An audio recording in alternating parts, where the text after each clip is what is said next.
అయితే ముఖ్యంగా ఈరోజు చిన్న హెచ్చరిక చేసి మరి వాక్యానికి వెళ్ళాలని ఆశపడుతున్నాను. ఎవరైనా ప్రార్థన చేస్తారు, ఆశీర్వాదం ప్రార్థన చేస్తారు అనగానే, నేను ఆమెను అనగానే లెఫ్ట్ అయిపోతున్నా. ఆలోచన చేయండి, అది ఎంతవరకు కరెక్ట్. ఆమెను అనగానే కట్ అయిపోతున్నారు. తర్వాత మరి నాయకు మాట్లాడవలసి ఉంది.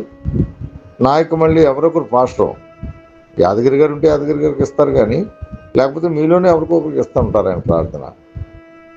ఆ ఆశీర్వాద ప్రార్థన అవ్వకుండా ఎందుకు వెళ్ళిపోతుందని నాకు అర్థం కావట్లే.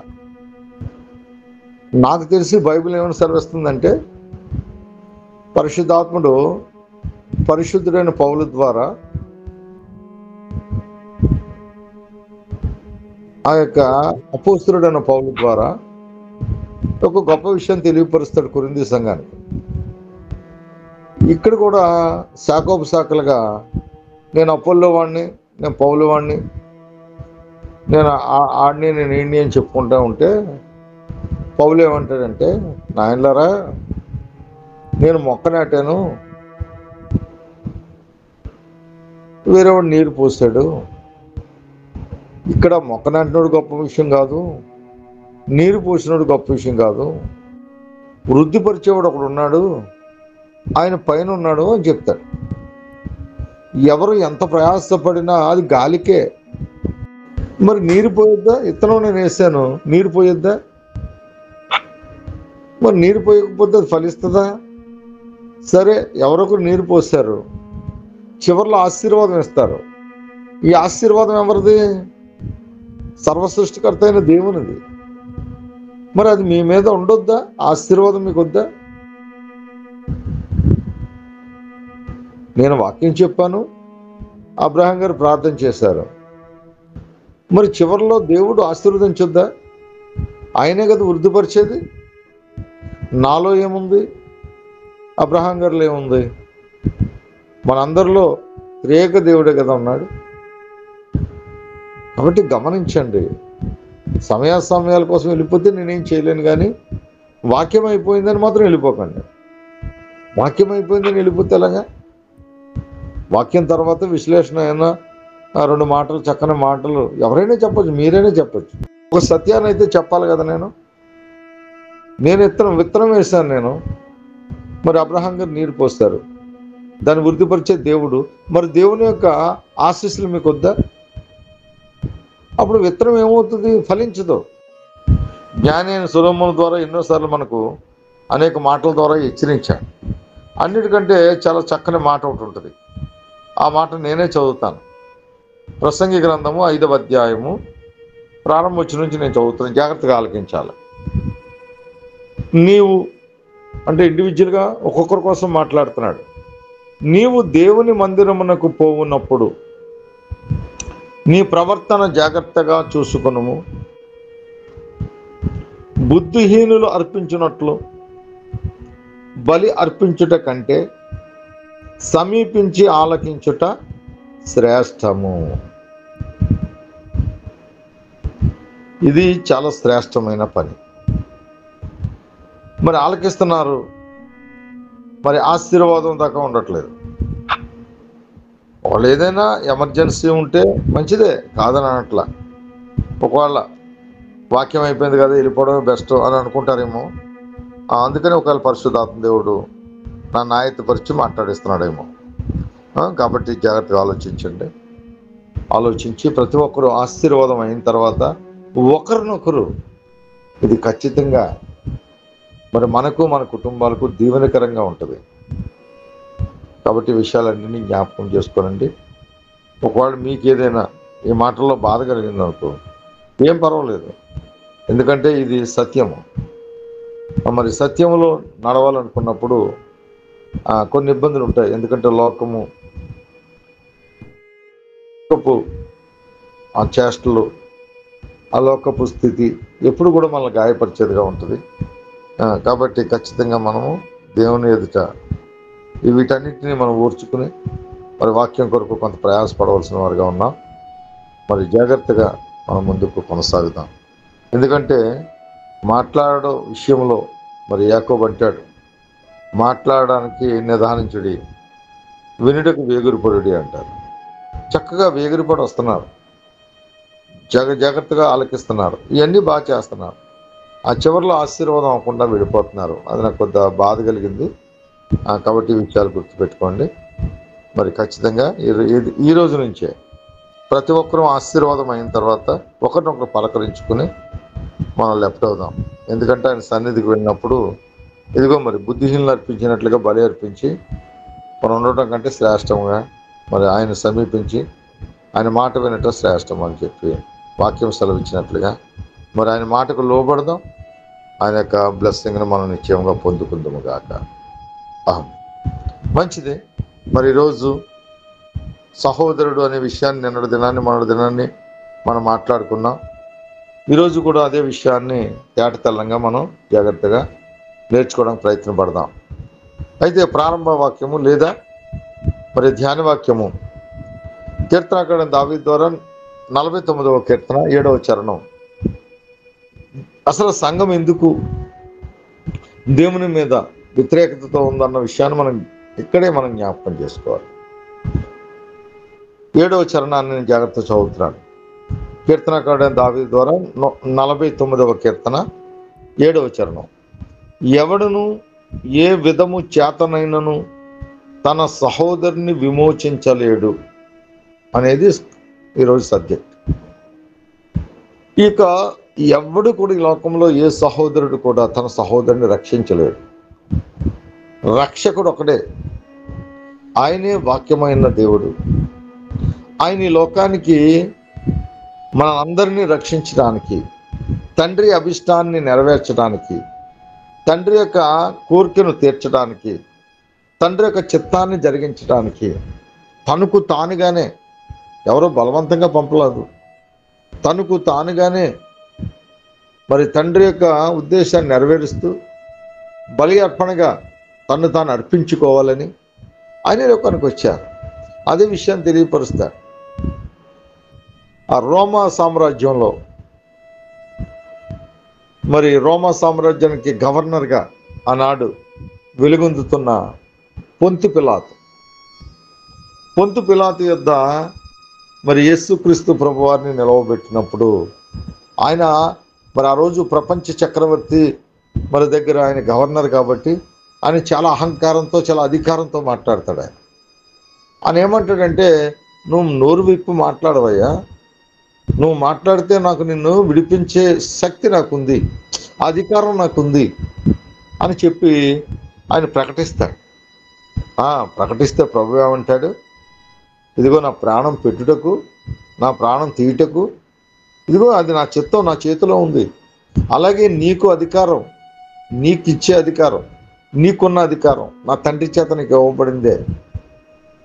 కాబట్టి మరి ఈ విషయంలో నువ్వు నాకు ఎటువంటి సహాయం చేయలేవు, నాకు సహాయకుడు ఎవరైనా ఉన్నారంటే నా తండ్రి అని చెప్పి ఆనాటి ప్రపంచ చక్రవర్తి అయిన ఆ యొక్క ఫరో సామ్రాజ్యం ముందు, ఆ ఫరో అధికారి ముందు, ఆ గవర్నర్ ముందు అని మాట్లాడిన మాటలకు పిలాతు ఏం చేయాలో తెలియదు.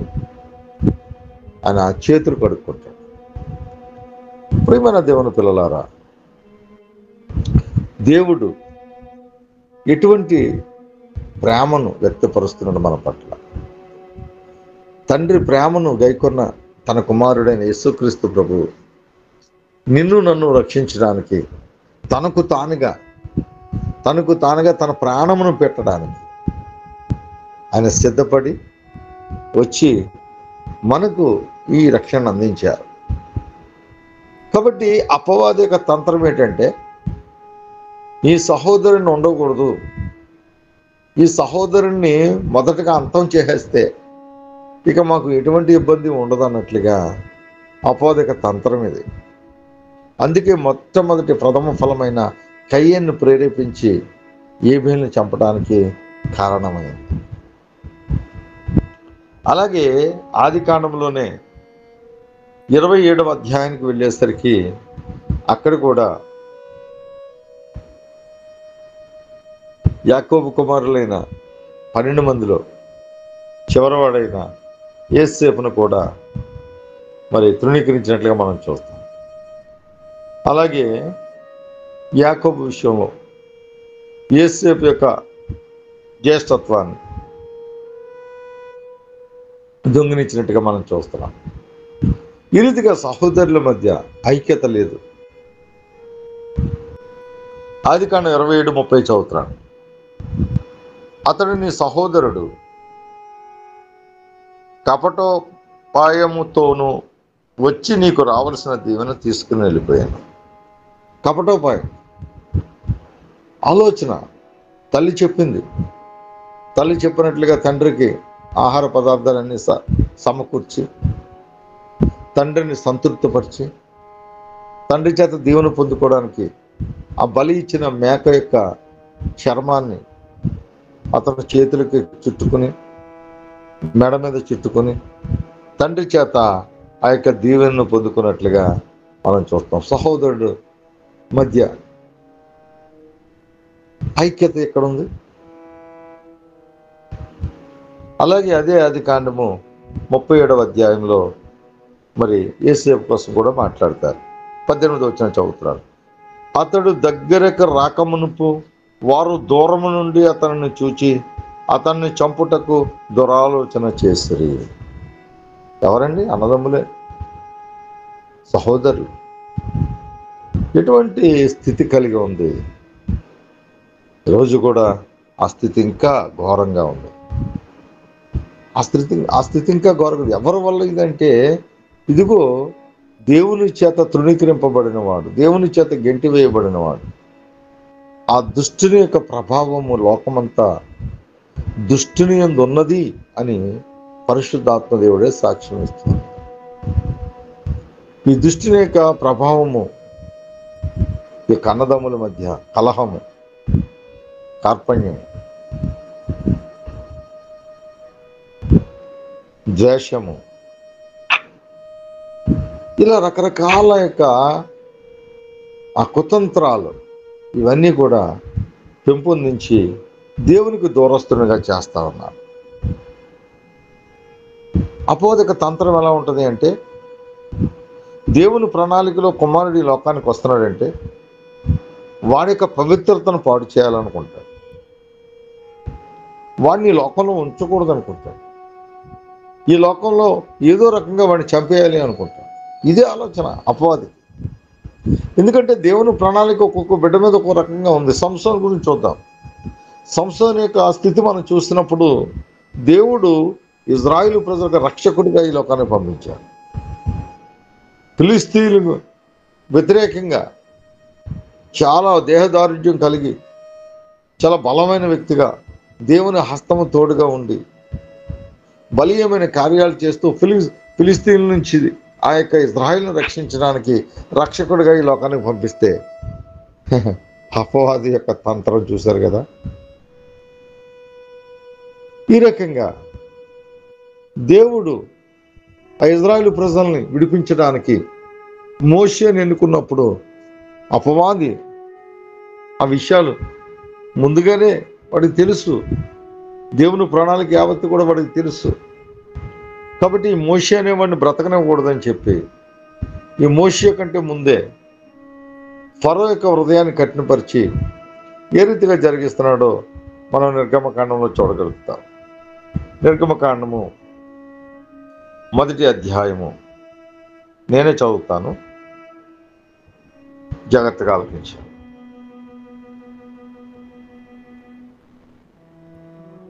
10వ వచనం చదువుతున్నాను. వారు విస్తరింపకుండానట్లు మనము వారి ఎడల యుక్తిగా, యుక్తి ఎవరు అనుకుంటున్నారు? యుక్తి అది తండ్రి నుంచి వచ్చింది కాదండి. ఇదిగో అపవాది యొక్క వాడి యొక్క స్వభావం. వాడు ఏం చేస్తున్నాడట? ఇజ్రాయేలు విస్తరించకుండా మనము వారి ఎడల యుక్తిగా జరిగించుతాము రండి. లేని ఎడల యుద్ధము కలుగునప్పుడు కూడా మన శత్రువులతో చేరి మనకు విరోధముగా యుద్ధము చేసి ఈ దేశంలో నుండి వెళ్ళిపోదురేమో అనిను. కాబట్టి వారి మీద పెట్టిన భారములలో వారిని శ్రమ పెట్టుటకు వెట్టి పనులు చేయించుచు అధికారులను వారి మీద నియమింపగా వారు ఫరో కొరకు ధాన్యాదులను నిలవచేయు పీతోము రామసేనను పట్టణములు కట్టిరి. అయినను ఐగుప్తీయులు వారిని శ్రమ పెట్టి కొలది వారు విస్తరించి ప్రబలిరి గనుక వారు ఇశ్రాయేలు ఎడల అసహ్యపడిరి. ఇజ్రాయేలు చేత ఐగుప్తులు కఠినముగా సేవ చేసుకున్నది. వారు ఇజ్రాయేలు చేత చేయించుకున్న ప్రతి పని కఠినముగా ఉండెను. వారు జిగటమట్టి పనిలో, ఇటుకల పనిలో, పొలములో చేయు ప్రతి పనిలోనూ కఠిన సేవ చేయించిరి. వారి ప్రాణములు విసిగిరి. వారి ప్రాణములు ఏం చేసేట విసిగేలా చేస్తారు. ఈరోజు అపాదక తంత్రం అదే, ప్రాణము మీద ఇసుపొచ్చేలాగా. ఇక బ్రతకడం వ్యర్థము, ఇక చావైతే మీరు ఏది పౌలు చెప్పిన మాట కాదు సుమా. ఇది అపవాదక తంత్రంలో పడినప్పుడు అనిపిస్తుంది ఇక చస్తే మంచిది. అలా చచ్చిపోదాం నిర్ణయాలు చాలాసార్లు తీసుకుంటూ ఉంటారు యవనస్తులు. ఎందుకంటే విసిగించేస్తారు వారు. మరియు ఐగుప్తు రాజు షిప్రా పూయాను ఎబ్రియుల మంత్రసానులతో మాట్లాడి, మీరు ఎబ్రియ స్త్రీలకు మంత్రసాని పని చేయొచ్చు, వారిని కాన్పు పీటల మీద చూచినప్పుడు మగవాడైన ఎడల వారిని చంపుడి అండర్లైన్ చేసుకోవాలి. ఇది ఎందుకు ఈ ప్రణాళిక? దుష్టుడికి తెలుసు ఇజ్రాయేలు ప్రజలను విడిపించడానికి మోషే అనేవాడిని ఈ లోకానికి పంపిస్తున్నాడని దుష్టుడికి తెలుసు. కాబట్టి ఫరో హృదయాన్ని కఠినపరిచి ఫరోని రేపి వాడి కీర్తిగా మార్చి ఇజ్రాయేలు ప్రజలకు విమోచన లేకుండా రాబోతున్న విమోచన కలిగించే ఆ యొక్క బాలుడిని చంపడానికి. చూడండి ఎంత దారుణమైన ఆలోచన.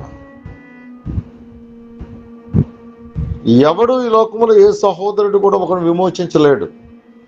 ఆ విమోచించేది ఎవరయ్యా అంటే ఇదిగో మెస్సయ్య. విమోచించేది ఎవరయ్యా అంటే ఇదిగో వాక్యమైన దేవుడు. మరి విమోచించేది ఎవరయ్యా అంటే ఇదిగో క్రీస్తు అభిషిక్తుడు. ఆయన వల్లనే సాధ్యమవుతుంది. కాబట్టి ఈ లోకములో ఎందరిని పంపించినా అందరినీ ఏదో ఒక రకంగా మరి కొట్టి చంపడము, రాళ్ళతో గాయపరచటము, వారి యొక్క పవిత్రతను పాడు చేయటము, ఈ రకంగా ప్రతి ఒక్కరిని కూడా దేవుని పనికి ఆటంకంగా ప్రతి విషయంలో కూడా వారి సహోదరుల మధ్య కలహం పెట్టుకుంటూ వస్తా ఉన్నాడు. అయితే ఇక్కడ 17వ వచనం చదువుతున్నాను. అయితే ఆ మంత్రసానులు దేవునికి భయపడి ఐగుప్తు రాజు తమకు ఆజ్ఞాపించినట్లు చేయక మగపిల్లలను బ్రతుకనీయగా మగపిల్లలను బ్రతకనిచ్చారు. చూసారు, దేవుడు వాడుకున్నాడు. ఎవరిని వాడుకున్నాడు? మంత్రసానులను దేవుడు వాడుకున్నాడు. దేవునికి అసాధ్యమా? ఆయనకి సమస్తము సాధ్యమే. ఫరో ఆజ్ఞను కూడా ఆయన ధిక్కరించి ఆ యొక్క మంత్రసానుల యొక్క హృదయాలను తెరిచి ఇక్కడ ఆయన మార్గమును సరళం చేసుకున్నాడు. ఐగుప్తు రాజు మంత్రసానులను పిలిపించి మీరెందుకు మగపిల్లలను బ్రతకనిచ్చితిరి, ఈ పని ఎలా చేసితిరి అని అడిగారు. అందుకు ఆ మంత్రసానులు, ఎబ్రీ స్త్రీలు ఐగుప్తు స్త్రీల వంటి వారు కారు, వారు చురుకైన వారు. మంత్రసాని వారి యొద్దకు వెళ్ళక మునిపే వారు ప్రసవించి ఎందురని ఫరోతో చెప్పి, దేవుడు ఆ మంత్రసానులకు మేలు చేశాను, ఆ జనము విస్తరించి మిక్కిలి ప్రబలెను. ఎందుకే చెప్పాను, దేవుడు ఎవరిని వాడుకుంటాడు అంటే ఎవరినైనా వాడుకుంటాడు. ఇక్కడ మంత్రసానులను దేవుడే వాడుకుంటాడు. అయితే ఫరో ఎబ్రీలలో పుట్టిన ప్రతి కుమారుణ్ణి నదిలో పారవేయుడి, ప్రతి కుమార్తెను బ్రతకనీయుడి అని తన జనులందరికీ ఆజ్ఞాపించాను. చూసారు, ఒక్క మోషేను గురించి ఈ యొక్క లోకంలో ఎంతటి శ్రమ వచ్చిందో చూసారా. దుష్టుడి యొక్క ప్రభావము ఆ రీతిగా మరి దేవుని సంఘం మీద ఉంది. కాబట్టి ప్రియమైన దేవుని పిల్లలారా, మనము సత్యము ఎరిగిన మనము మరి దేవుని యొక్క ప్రణాళికకు మనము కూడా తోడ్పడి దేవుని యొద్దకు మొదటగా దేవుని యొద్దకు రండి అన్నాడు. అపవాదిని ఎదురించుడి అన్నాడు. అప్పుడు వాడు మీ అద్దం నుంచి తొలగిపోను అన్నాడు. కాబట్టి మొదటగా మనము వాక్యమైన దేవుణ్ణి హత్తుకునేవారుగా ఉంటాం. మొదటగా వాక్యమైన దేవుణ్ణి మనము అన్యోన్యత సహవాసం కలిగిన వారిగా ఉండాలి. అలా ఉన్నప్పుడు మాత్రమే మనకు సత్యము బోధింపబడుతుంది. అలాగే యేసుక్రీస్తు ప్రభు యొక్క జననం విషయంలో కూడా, మోషే విషయంలో ఏం జరిగిందో యేసుక్రీస్తు ప్రభు వారి యొక్క జననం విషయంలో కూడా ఇదే జరిగింది. ఇక్కడ యేసుక్రీస్తు ప్రభు వారు బెత్లెహేంలో జన్మిస్తారని, ఆయన రాజుగా, రాజాదిరాజుగా ఈ లోకానికి వస్తారని, మరి అనేక ప్రవచనాలు మరి ఆ యొక్క ధర్మశాస్త్రంలో అనేక సంగతులు వ్రాయబడి ఉన్నాయి. అవి ఇజ్రాయేలు ప్రజలందరికీ ఎరుక. వీరు ఆ దినాల కొరకు ఎదురు చూస్తున్నారు. మరియు కూడా అప్పుడున్న ఇబ్రీ స్త్రీలందరూ కూడా వారి కన్యత్వాన్ని చాలా పవిత్రంగా కాపాడుకునేవారు. ఎందుకంటే మెస్సయ్య ఎవరి నుంచి వస్తాడంటే యోధా గోత్రం నుంచి వస్తాడు. అటువంటి స్థితిలో మరి అక్కడున్న జ్ఞానులు అనబడిన ఎవరైతే జ్ఞానవంతులు, మరి ధర్మశాస్త్ర ఆవుపోసం పట్టిన గొప్ప గొప్ప జ్ఞానులు ఉన్నారు, అలాగే శాస్త్రులు ఉన్నారు, పరిసయ్యులు ఉన్నారు, మరి సద్దుకాయలు ఉన్నారు, ఆ ఇజ్రాయేల్ ప్రజలు యూదులు ఉన్నారు. ఇలాగా అందరికీ కూడా ధర్మశాస్త్రం మీద కొంత అవగాహన ఉన్నవాళ్ళే. అయితే ఎక్కడో ఉన్న తూర్పు దేశపు జ్ఞానులు వారు ఆకాశంలో ఉన్న ఆ నక్షత్రాన్ని చూసి ఆ యొక్క స్థితిగతులను కనుక్కొని వారు ప్రయాసకు వచ్చి దేవుని కనుగొనడానికి వారు ప్రయాణమై వచ్చినట్లుగా మనకు తెలుసు. ఇలా వచ్చినప్పుడు వారు హేరోదు దగ్గరికి వెళ్ళారు. వెళ్ళి చక్కగా అడుగుతున్నారు. చూడండి, మత్తయి సువార్త 2వ అధ్యాయము 2వ వచనం చదువుతున్నాను. యూదులు రాజుగా పుట్టినవాడు ఎక్కడున్నాడు? తూర్పు దిక్కున మేము ఆయన నక్షత్రము చూసి ఆయనను పూజింపవచ్చితమని చెప్పిరి. హేరోదుతో చెప్పారు. హేరోదు రాజు ఈ సంగతి విన్నప్పుడు అతడును అతనితో కూడా యెరూషలేము వారందరూ కలువరపడిరి. చూసారా? వారందరూ కూడా ఏంటి, హేరోదియకు ఎటువంటి ఆశ అంటే వారి కుటుంబం తప్ప ఇంకెవరో రాజరికం చేయకూడదు. అధికారం అంటే చాలా వ్యామోహం. ఆ హేరోదు కుటుంబం నుంచే రావాలి రాజులు, ఇంకెక్కడి నుంచి రావడానికి వీలు కాదు. పోనీ అతనికంటే పదవీ కాంక్ష మీద అతను కలవరపడ్డాడు అనుకోవచ్చు. యెరూషలేం ప్రజలకు ఏమొచ్చిందండి? యెరూషలేం ప్రజలు అంటే ఎవరు? దేవుని పిల్లలేగా. వీరు కూడా కలవరపడ్డారట. అప్పుడు ఏం చేస్తారట? కాబట్టి రాజు ప్రధాన యాజకులను, ప్రజలలో నుండి శాస్త్రులను అందరినీ సమకూర్చి క్రీస్తు ఎక్కడ పుట్టినని వారిని అడిగాను. ఇది కూడా చాలా సముచితమైన ఆలోచన. అందుకు వారు యోధా బెత్లెహేములోనే, ఏలయనగా యోధా దేశపు బెత్లెహేమా, నీవు యోధా ప్రధానంలో ఎంత మాత్రమునో అల్పమైన దానివి కావు. ఇజ్రాయేలును నా ప్రజలను పరిపాలించు అధిపతి నీలో నుండి వచ్చినని ప్రవక్త ద్వారా వ్రాయబడి ఉన్నదని అనిది. అంతటా హేరోదు ఆ జ్ఞానం రహస్యంగా పిలిచి ఆ నక్షత్రము కనబడిన కాలము వారి చేత పరిష్కారంగా తెలుసుకొని, మీరు వెళ్ళి ఆ శిశువు విషయమై జాగ్రత్తగా విచారించి తెలుసుకొనగానే నేనును వచ్చి ఆయనను పూజించినట్లు నాకు వర్తమానము తెండని వారిని బెత్లెహేమునకు పంపెను. ఎంత ఆశ్చర్యం! ఇదంతా కూడా కపటముతో, మాయోపాయంతో అపవాదికి అనుచరుడిగా మారిపోయి విమోచకుడిగా వస్తున్న ఆ యొక్క జ్యేష్ఠుడైన యేసుక్రీస్తు ప్రభుని సంహరించాలని, అక్కడ మోషేను సంహరించాలని ఎలా అయితే అక్కడ ఫరోని కఠినపరిచారు, అలా ఇక్కడ కూడా హేరోదిని కఠినపరిచింది అపవాది. ఎందుకని? ఈ సహోదరులకు విమోచన కలగకూడదు. ఈ సహోదరులందరూ కూడా విమోచింపబడి దేవుని రాజ్యానికి వారసులుగా మార్చబడకూడదు. ఈ సహోదరులు 50 మంది కూడా సృష్టికర్త అయిన దేవునికి కుమార్తెలుగా వర్ధిల్లకూడదు. వాడికిని వాడి సమూహానికి ఏర్పాటు చేసిన నరకానికి మనల్ని పాత్రలుగా చేయాలన్నదే వాడికి ఉద్దేశం. అందుకొరకు ఎవరు బలహీనలుగా ఉంటే వారిని వాడుకుంటూ ఉంటారు. అయితే 17 నుంచి చదువుదాం. అందువలన రామాలో అంగలార్పు వినబడెను, ఏడ్పును మహారోదన కలిగినని. రాహేలు తన పిల్లల విషయంలో ఏడ్చుచు వారు లేనందున వాదార్పు పొందనొల్లక ఉండెను అని ప్రవక్త అయిన ఇర్మియా ద్వారా చెప్పబడిన వాక్యము నెరవేరును. ఎలాగా? ఇదిగో 2 సంవత్సరాల వయసున్న ప్రతి ఒక్కరిని, 2 సంవత్సరాల నుంచి తక్కువ ఆ రోజు పుట్టినా సరే ఆ వయసు గల పిల్లలందరినీ కూడా నరికేమన్నాడు, అంతే, వధించమన్నాడు. అదే విషయాన్ని 16లో ఉంటుంది.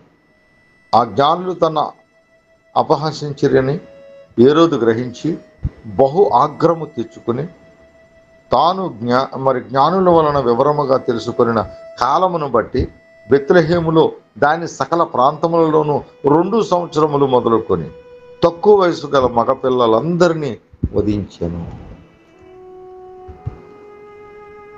అపవాదిక తంత్రం ఇది, అపవాదిక తంత్రము. వాడు చిన్నతనంలో చంపలేకపోయాడు. తర్వాత యూదుల్లో మరి అనేకులను నరకపాత్రగా మారుస్తూ వారి హృదయాలను కఠినపరుస్తూ ఆఖరికి సిలువ వేయండి, అవసరమైతే రక్తాపరాధం మా మీదకు మా పిల్లల మీదకు వచ్చునుగా కానీ ఆ శాపాన్నన్నా తీసుకోవడానికి ఇష్టపడ్డారు. కానీ ఇంకా యేసుక్రీస్తు ప్రభుని నిరిహేతకంగా ద్వేషించి ఆయన్ని చంపాలి చంపాలి చంపాలి అని చెప్పి ఎవరు? ఆయన స్వకీయులే. ఆయన ఎందుకు వచ్చాడట? ఆయన స్వకీయుల వద్దకు వచ్చారట. ఆయన ఎందుకు వచ్చారట?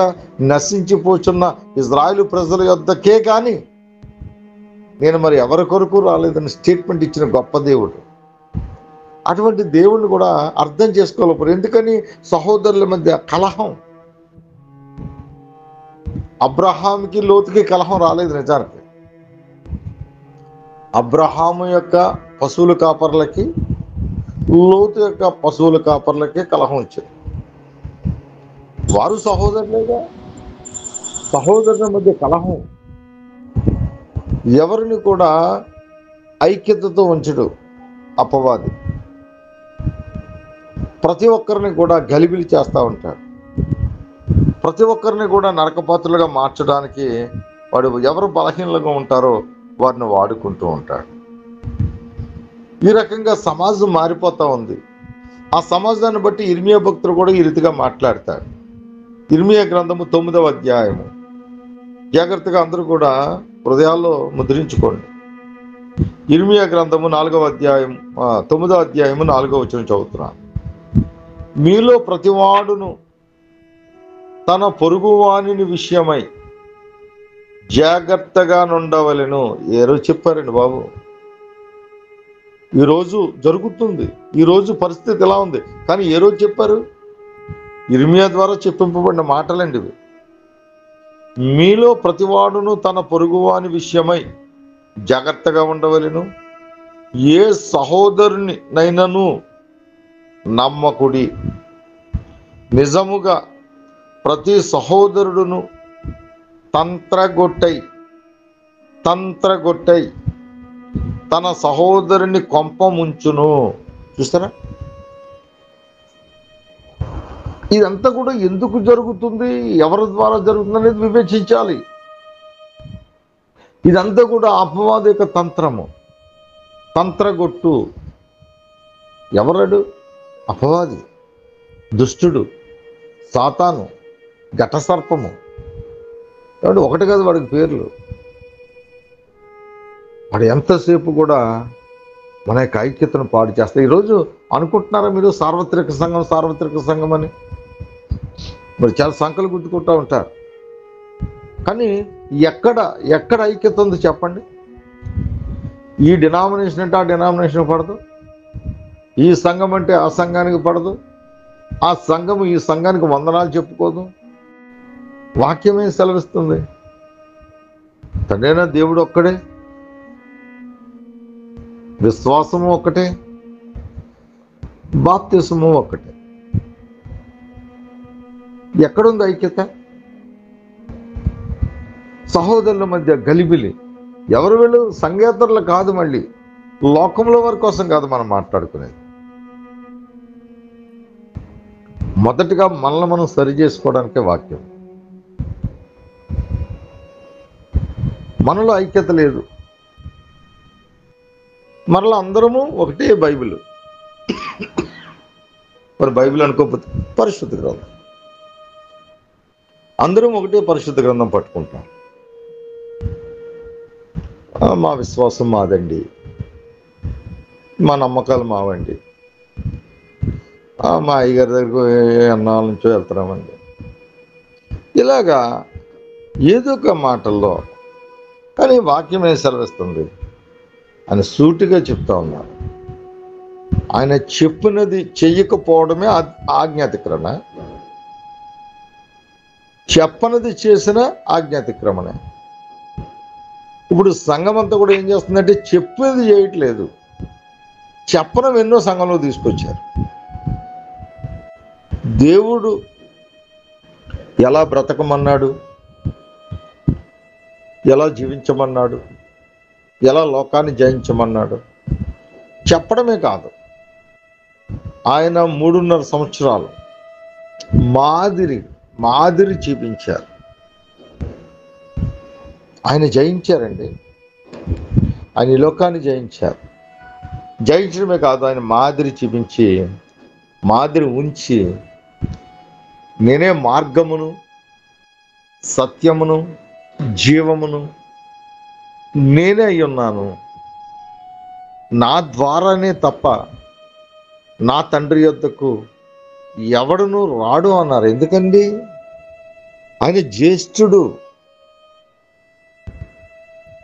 తండ్రి చేత ప్రత్యేకింపబడిన వాడు, అభిషిక్తుడు, లోక రక్షకుడు, లోకమునకు తన ప్రాణమును పెట్టుటకు, తిరిగి తన ప్రాణమును తెచ్చుకున్నటకు అధికారం కలిగిన వాడు. ఆయన పెట్టాడు, తిరిగి తీసుకున్నాడు. ఇదిగో మరణములో నువ్వు ఉన్నావు, ఆ మరణాన్ని జయించడం కొరకు తన ప్రాణం పెట్టవలసి వచ్చింది. ఆయన నిత్యుడు, నిన్ను నిత్యుడిగా చేయటానికి తిరిగి మరలా ఆయన ప్రాణాన్ని సంపాదించుకున్నాడు. ఈరోజు నేను నీకు ఉన్న భాగ్యం ఏంటి తెలుసా? ఆయనను మనం కలిగి ఉంటే ఈ లోకాన్ని జయించడమే కాదు, మనము క్రీస్తుకి సహోదరులమే కాదు, తండ్రి ఇంటికి వారసులము కూడా. తండ్రి ఇంటికి మనము వారసులమండి. దేవుని పని చేసేటప్పుడు ఈ లోకంలో 70-80 సంవత్సరాలు జీవితకాలం బ్రతికినంత కాలము నమ్మకత్వంగా, దాసుడుగా, బానిసగా, పరిచారకుడిగా ఆయన సన్నిధానంలో ఉన్న మనము ఎప్పుడైతే మరి ఆ యొక్క జీవములకు నడుస్తామో అక్కడ మన యొక్క కేటగిరీస్ మారిపోతున్నాయి. మొన్న చెప్పాను కదా, ఆ తప్పుపోయిన కుమారుడి కోసం మన కేటగిరీస్ మారిపోతున్నాయి.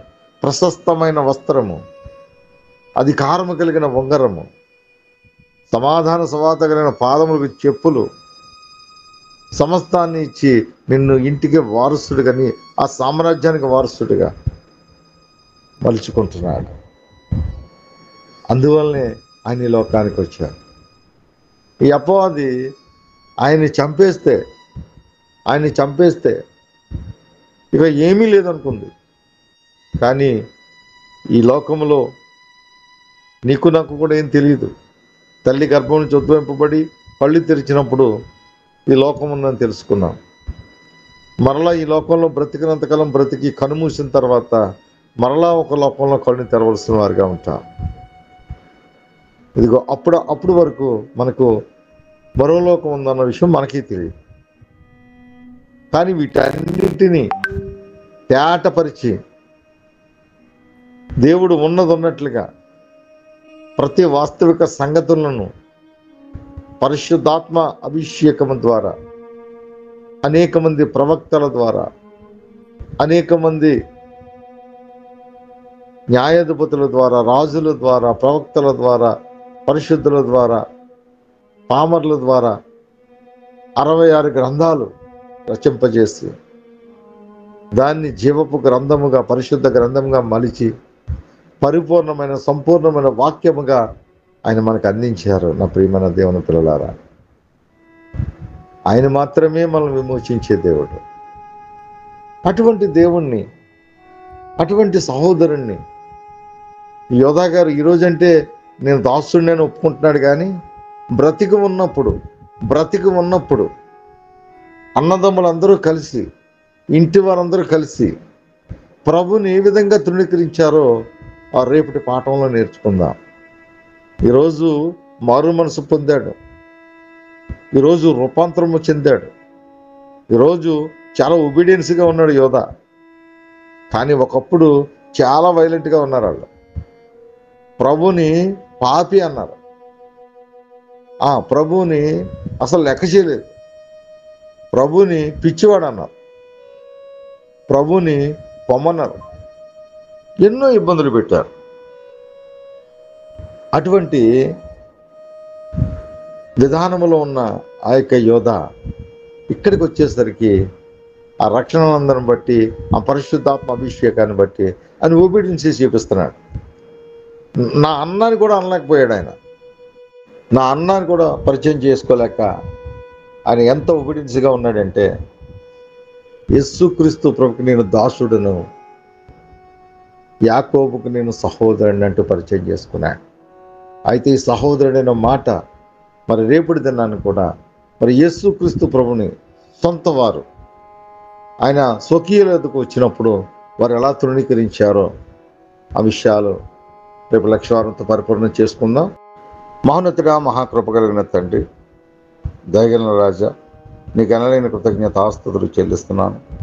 ఇంతవరకు మీరు మాట్లాడిన ప్రతి మాటను మరి నిశ్చయముగా బిడ్డల యొక్క హృదయాల్లో ముద్రించి, సహోదరుల మధ్య ఎందుకు ఈ గలిబిలి, సహోదరుల మధ్య ఎందుకు మరి ఇటువంటి ద్వేషము అనే విషయాన్ని మీరు మాట్లాడారు. మరి ఈ విషయాలన్నిటినీ బిడ్డల యొక్క హృదయాలను ముద్రించుకుని వారు సమాధానపడి సఖ్యతతో సహోదరులు ఒకరినొకరు ప్రేమించుకుని, నాయన నీ చేత బలా నమ్మకమైన దాసులారా అని పిలిపింపబడే గొప్ప తరుణాన్ని బిడ్డలందరికీ అనుగ్రహిస్తారని, మరి కాన్ఫరెన్స్ ద్వారా, బిడ్డల ద్వారా, మరి బిడ్డల యొక్క ప్రార్థనల ద్వారా, వారి యొక్క ఆరాధన ద్వారా ఘనత, మహిమ, ప్రభావాలు మీరు పొందుకొని తద్వారా దైవాశీర్వాదాన్ని బిడ్డలందరి మీద కుమరింప చేస్తారని యేసు పరిశుద్ధ నామంలో ప్రార్థన విజ్ఞాపన అడిగి వేడుకొని పొందుకున్న నామ పరమ తండ్రి, ఆమేన్.